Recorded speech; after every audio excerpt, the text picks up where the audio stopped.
Hello everyone, আমি Somali আবারও একটা নতুন ব্লগ নিয়ে তোমাদের সাথে চলে এলাম। আজকের ব্লগটা সকাল থেকে শুরু করা হয়নি, ভাবলাম আজকের ব্লগটা দুপুর থেকে শুরু করি। তো এখন স্নান টান করে চলে এসেছি আর ব্যালকনিতে এসে সিঁদুরটা পরলাম। এই কিছুদিন ধরে কিন্তু স্নান করে উঠতে উঠতে একটু বেশি লেট হয়ে যাচ্ছে, যেহেতু এখন ডেলি ব্লগ করছি, প্লাস এডিট করা আছে, তারপরে ভিডিও করা।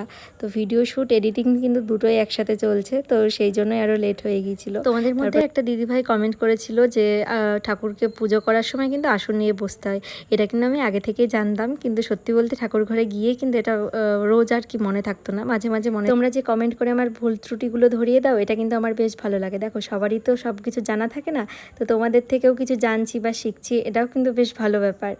তো যাই হোক, এই যে গোপীনাথটা দেখছো, এটা কিন্তু আমার শ্বশুরমশাই নিজের হাতে বানানো।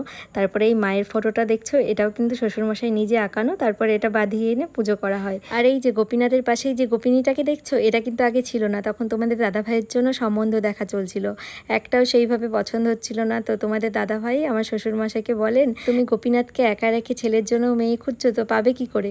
তো এই কথা শুনেই কিন্তু আমার শ্বশুরমশাই কিছুদিন পরে গোপিনীকে নিয়ে আসে, আর তার কিছুদিন পরেই কিন্তু আমাদের বিয়েটাও ঠিকঠাক হয়ে যায়।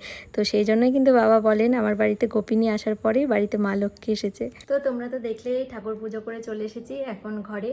তো তোমাদের সাথে কিছু কথা বলার জন্যই আরও এখন ভিডিওটা শুরু করলাম।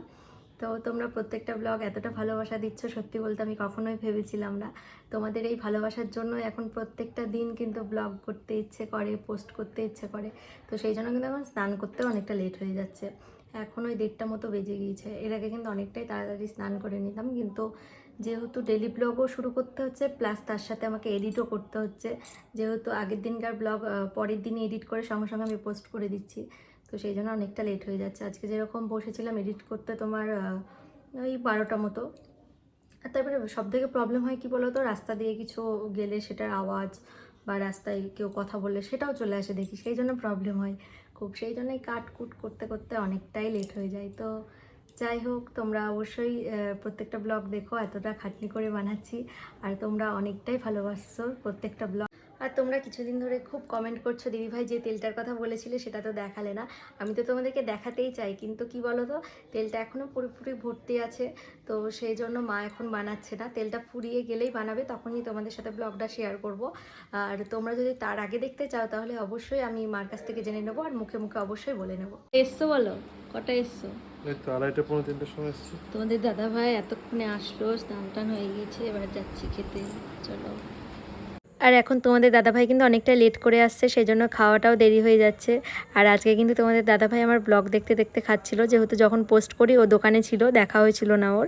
তারপর খাওয়া দাওয়া কমপ্লিট করে এখন আমরা ঘরে চলে এসেছি, আর ঘরে এসেই তোমাদের দাদাভাই আমাকে একটা ক্যালসিয়ামের ওষুধ দিয়ে দিয়েছে, আর ওষুধটা এত সুন্দর দেখতে আর এত নরম, সেই জন্যই তোমাদেরকে আরও দেখাচ্ছিলাম। তারপরে দুপুরে কিছুক্ষণ শুয়েছিলাম, আর এখন বাজে ওই 5:30 মতো। তারপরে আজকে হঠাৎ করে ইচ্ছে করলো যে একটু চা বিস্কুট খাই, তো সেই জন্য ঝটপট চা করে নিয়ে চলে এসেছি। তোমরা যারা আমার রেগুলার ব্লগ দেখো, তারা হয়তো জানবে যে আমি বাটিতে করে এরকম বিস্কুটগুলো চা খেতে কতটা ভালোবাসি। আর আমি খেলে কিন্তু এইভাবেই খাই, আর নাহলে পাউরুটি দিয়ে খাই।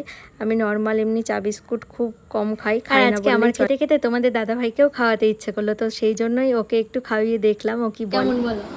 না, আমার তোমার জন্য ঠিক আছে। আমার এই গোলামোলা জিনিস কেমন লাগে? বাচ্চা ওর মুখ দেখে আশা করি তোমরা বুঝতে পেরেছো, ওর একটুও কিন্তু ভালো লাগেনি, তাও আমি যদি রাগ করি সেই জন্যই আরও খেয়েছিল। তো যাই হোক, এইসব ছোটোখাটো ব্যাপারগুলোই খুব ভালো লাগে, কোনো কিছুর পছন্দ না থাকলেও সেই আমার পছন্দের জন্য সেগুলো করে। এখন তোমাদের দাদাভাই দোকানে চলে গিয়েছে, তো আজকে আমার ইচ্ছে করলো নেল পালিশ পরতে। তারপরে অনেকক্ষণ ধরেই ভাবছিলাম কোন কালারটা পরা যায়, কোন কালারটা পরা যায়। তারপর অনেকক্ষণ পর সিলেক্ট করলাম সিলভার কালারটা পরি, কারণ এটা অনেক দিন হলো পরা হয়নি, সেই বিয়ের আগে মনে হয় পরেছিলাম। আর বিয়ের পরে তো সেই ইয়েলো নাহলে রেড নাহলে ব্লু এগুলোই। আর আমি কিন্তু নখের ওপরে ডিজাইন করে নেল পালিশ পরতে খুবই ভালোবাসি, সেই ছোটোবেলা থেকে শুরু করে এখনও পর্যন্ত যে কোনো অনুষ্ঠানেই কিন্তু আমি ওইভাবেই নেল পালিশ পরি।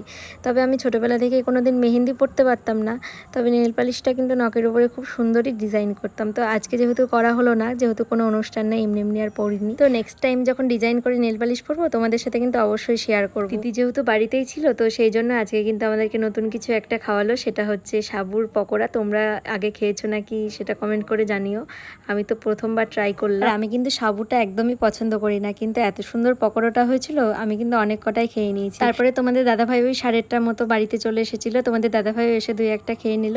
আর তারপরে আমরা বাজারের জন্য বেরিয়ে পড়লাম, কিছু টুকটাক কেনাকাটা ছিল তো সেই জন্য আরও বাজারে এসেছিলাম। আর আমরা কিন্তু মেন বাজারে এসেছিলাম এই সবুজ চুড়ি কেনার জন্য। প্রথমে একটা দোকান থেকে তো ঘুরে এলাম, বললো ফুরিয়ে গিয়েছে।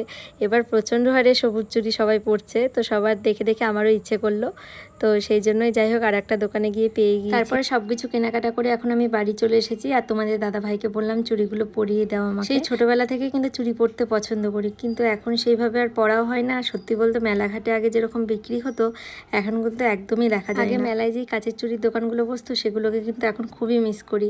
আমার মতো তোমরা কারা কারা চুড়ি পরতে পছন্দ করো তারা কিন্তু অবশ্যই কমেন্ট করে জানিও। আর এই শ্রাবণ মাসে সবুজ চুড়ি পরার কারণটা যদি কারোর জানা থাকে তারা কিন্তু অবশ্যই জানিও।